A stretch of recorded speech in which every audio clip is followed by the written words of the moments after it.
So this kind of damage is there. There are real estate, which was literally running on black money without an alternative arrangement. It has come down 30%. Automobile purchases, which large number of people used to buy cars with cash, although illegal, but it had boosted up the automobile industry. That's also slumped.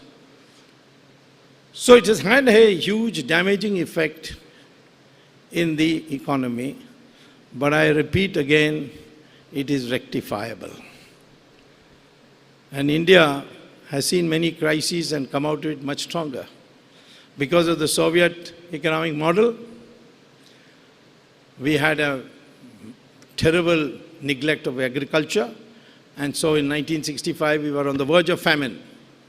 Then Lal Bahadur Shastri ordered a team which came up with a package of seeds, fertilizers, and irrigation facilities.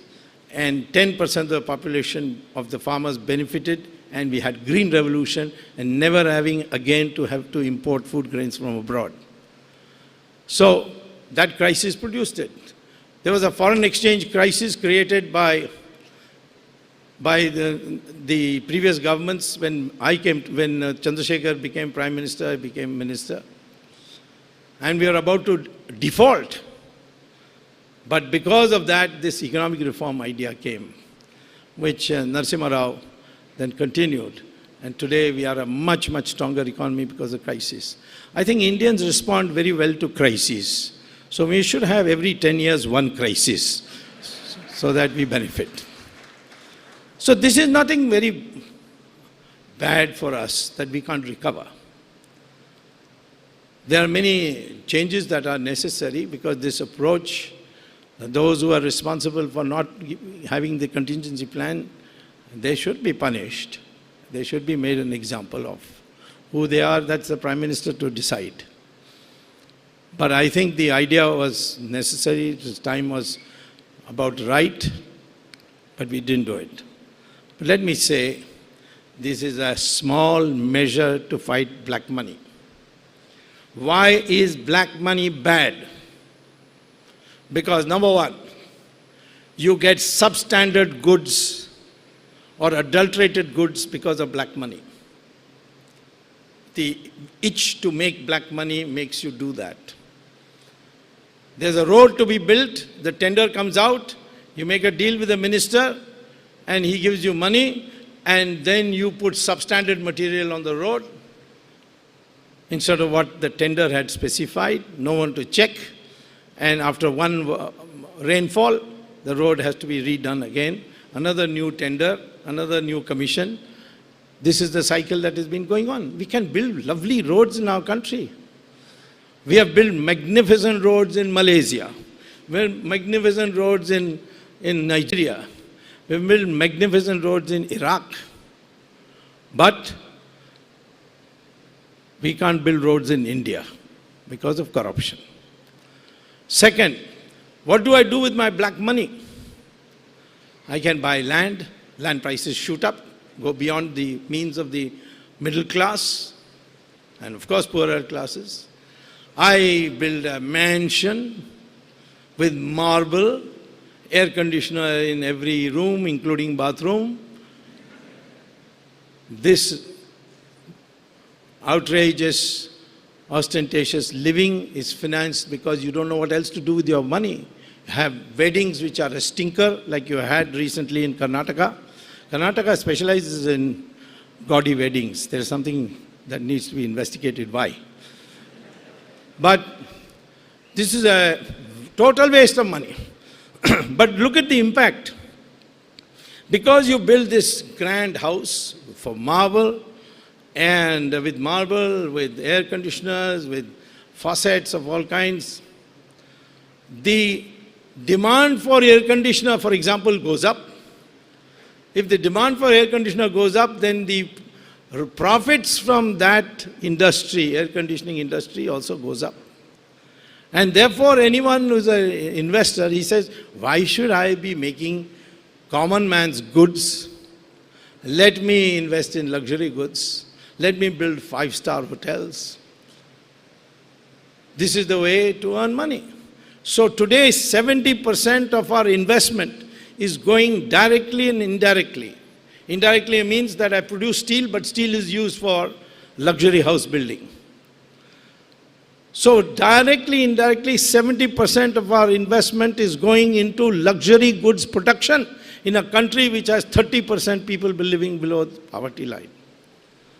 This has distorted your investment priorities. Why is our agricultural prices going up and down? Because I have black money. I'm a wholesaler. I come to the wholesale market, tell the farmer who has come to sell, he can't go back. He has to dump everything and go. So I tell him, give me at the lowest possible price, here's the cash. Farmer only takes cash. And so he takes the cash, he gives it, whether it's fruits or whether it's vegetables or rice or wheat. And then this buyer puts it in cold storage.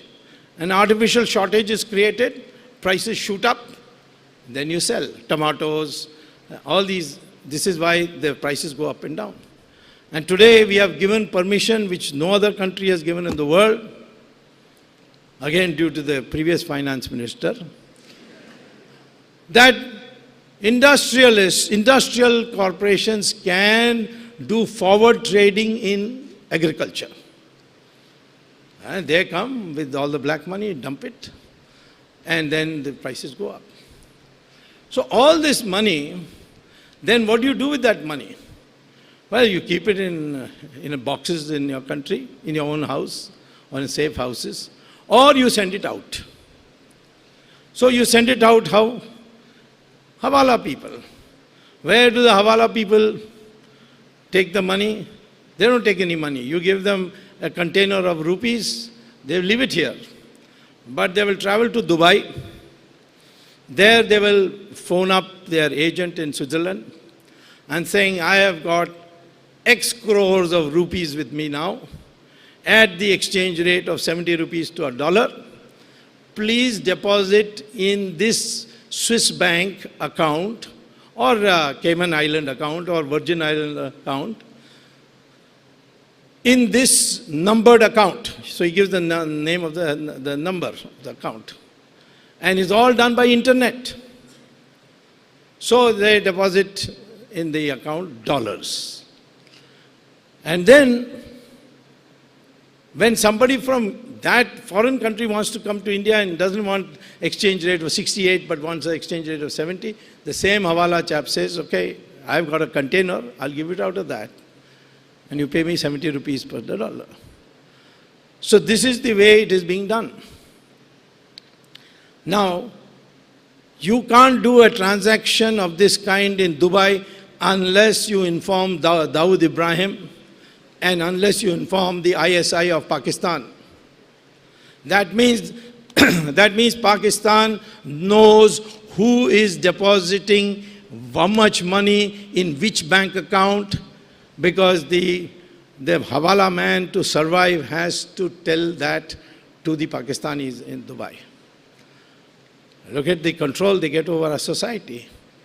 Why is it that people in our country in high places all the time pleading for normalcy with Pakistan, particularly cinema stars? Because they know Pakistan can publish one item in the newspaper and they'll be finished in this country.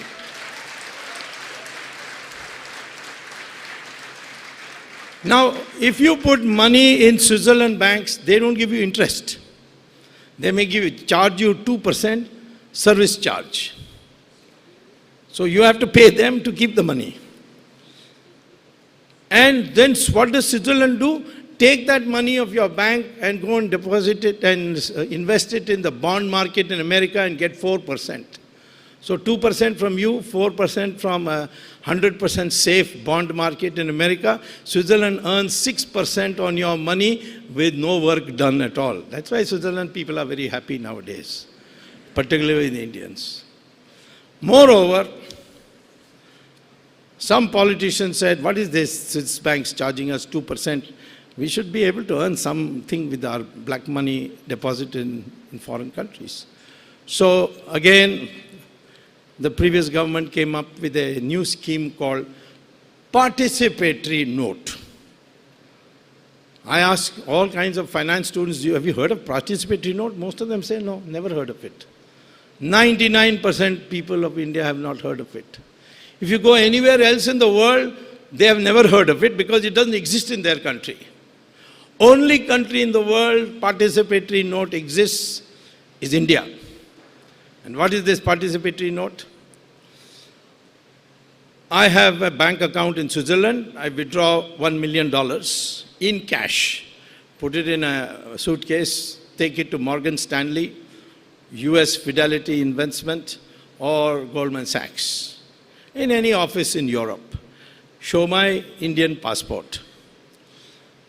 Why Indian passport? Because only India honors participatory notes. No other country in the world has it. So show Indian passport. Any terrorist can show an Indian passport. You can get it for 500 rupees in Chandni Chowk in Delhi. That's not a problem. So terrorists also use this route. So they will take the cash and give you a receipt, which is a participatory note, no name in it, no serial number in it, no date in it, just the amount.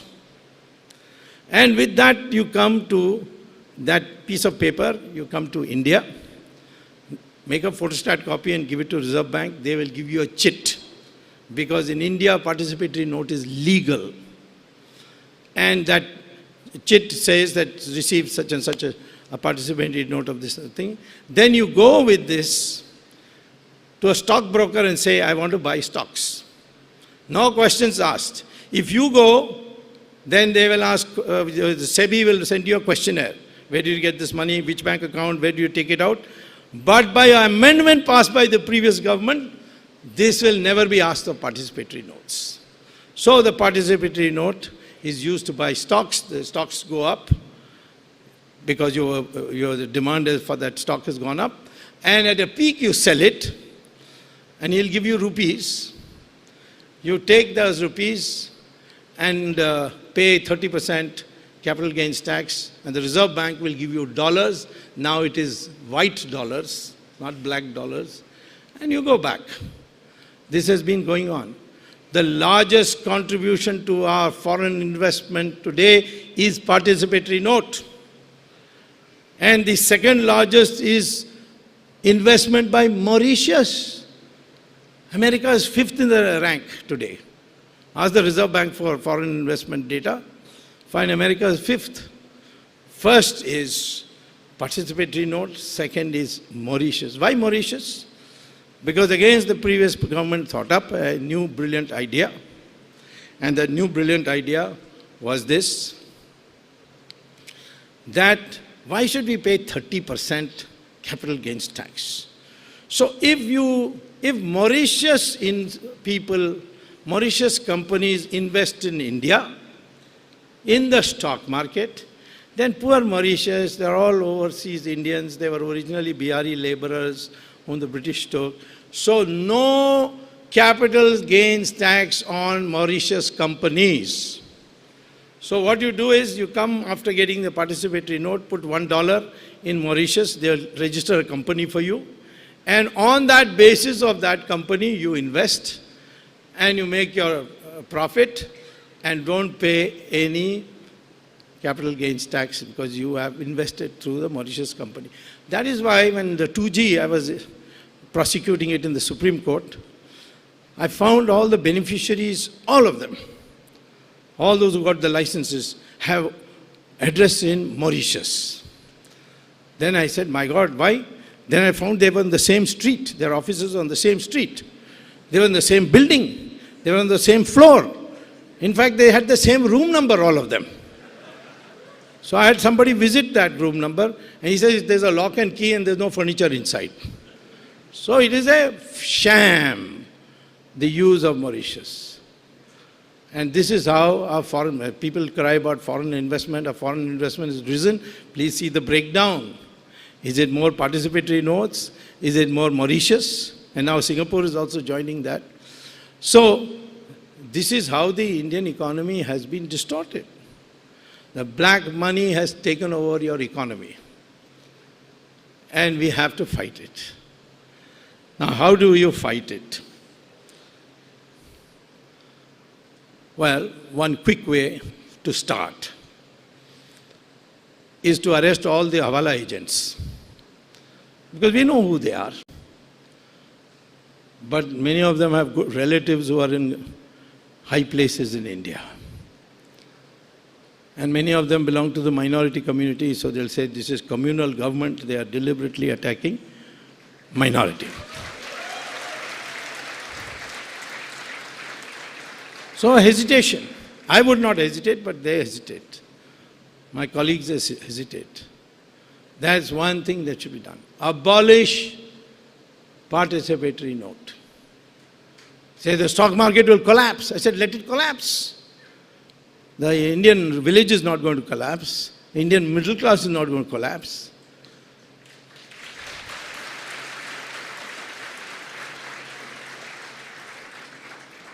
And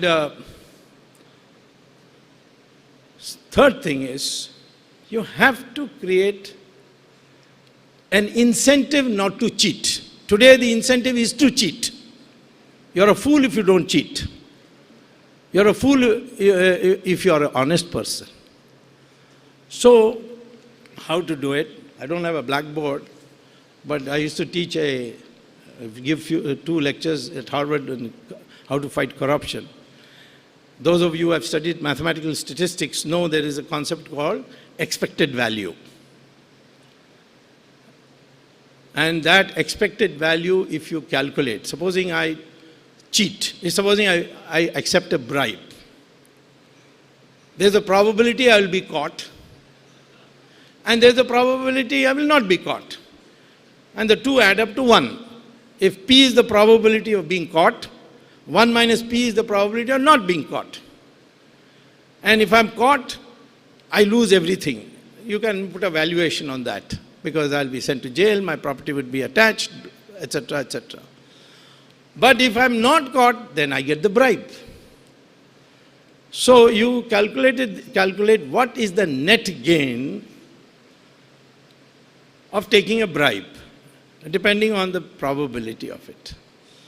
And that expected value, if you can make it negative by making the punishment very severe, then nobody in a rational mind will want to be dishonest, because he stands to lose.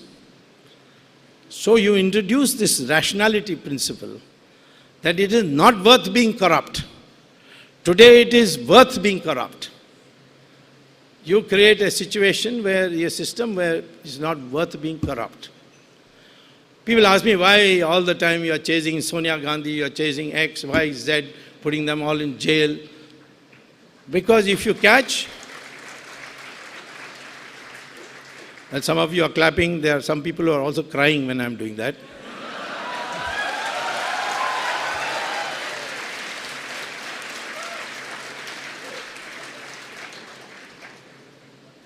In the National Herald case, I got no end of reviews. Not that there were many people, but there were people. They're saying, I'm disturbing the system. What do you mean by disturbing the system? I want to disturb the system. The system should be destroyed. So you catch the big people, then the small man says, if they can be caught, what can happen to me? The fear then spreads. It's no use catching a banker or catching a policeman. Catch the big guy. And catch him in a way, the law is there. You may take a long time to convict him, that's no problem. But you can make him stand in court, get arrested, take bail. I did it in the National Herald case.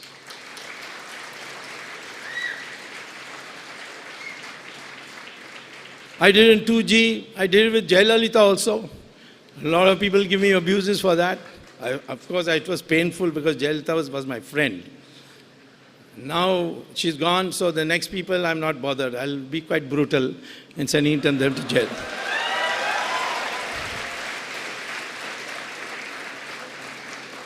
But the secret of fighting black money is to target the person at the top.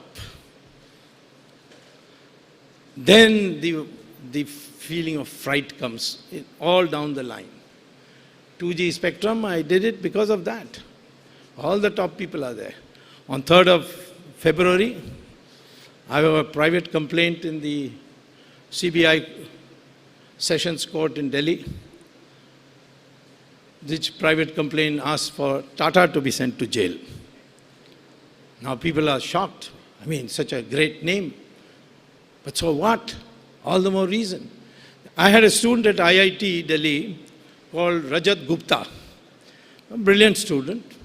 He wanted to go to Harvard. I wrote him a recommendation. He got into Harvard, did flying colors, came to the top.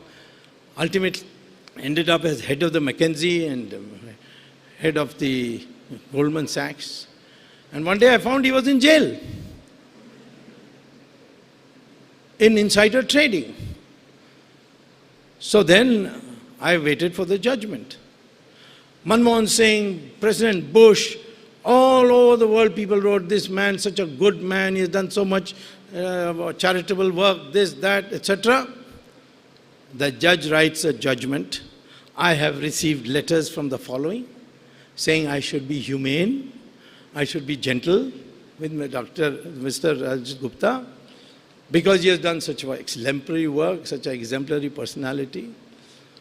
And I say I shall convict him precisely because he was an upright person whom the society looked to and he has betrayed them, and therefore I will judge him.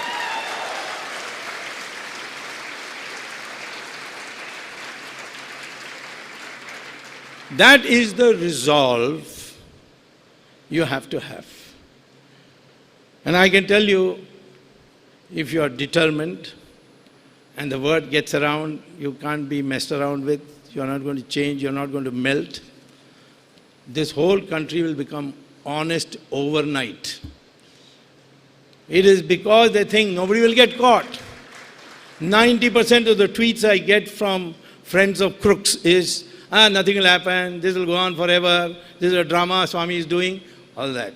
This is to weaken your resolve to fight. But once it becomes clear that it can be done, I am absolutely certain that what we need to do is A, catch people at the top, B, reform the system, abolish income tax, reduce excise taxes to the minimum. There are 2,762 commodities which are subject to excise tax, but the first 21 give you 92% of the revenue. Why are you having it on the others? Remove them. Every budget they are always finding some new thing to be brought in, some new silly tax. This service tax is the most idiotic tax I can think of. That person who invented it, not our government, previous government, the person who invented it should be given tax for the lowest IQ ever recorded in the world.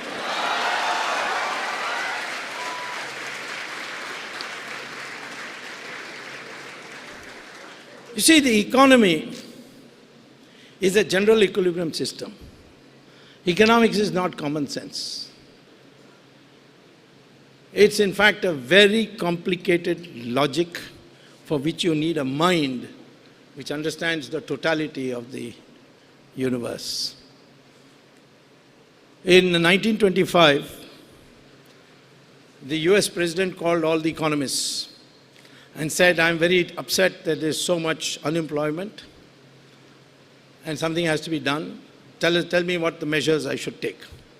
The economists are unanimous, saying that unemployment is there because wage rates are so high. And therefore people are not employing people. They're looking for capital substitution for it. So you make the unions accept a lower wage and employment will increase.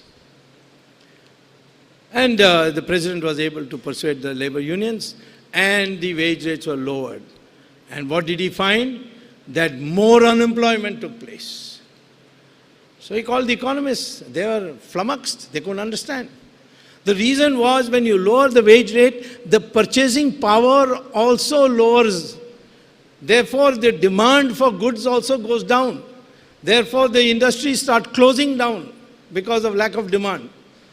So all these spirals are part of the general equilibrium system. And that is why I was keen to sack Raghuram Rajan from the Reserve Bank governor. Lot of society ladies were very angry with me. I asked them, do you really understand what he's talking about? They said, no, but he looks handsome. That's no criterion for a Reserve Bank governor. But what was he doing? Raising interest rates. And the small and medium industries were collapsing. He won't listen to anybody. So then I told the Prime Minister, sack him. I must give credit to the Prime Minister. Even the President of the United States, Obama, spoke to the Prime Minister saying, this guy, Raghuram Rajan, nice guy. I said, he's nice guys for the Americans, but not for us.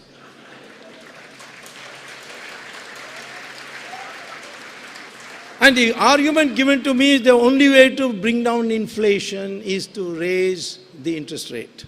I said, it's like a doctor telling me the only way I can bring down the temperature of a sick patient is to kill him. That's one sure way of bringing down the temperature. It ruined the economy. So the same way we have these people. Economics is a very sophisticated, mathematically acute subject. It's not common sense. Yes, business administration's common sense can be. Finance theory can be common sense, it's bilateral. But this is multilateral. And you have to understand, if I do this here, it will happen here, and you should have the total picture, then you can do it.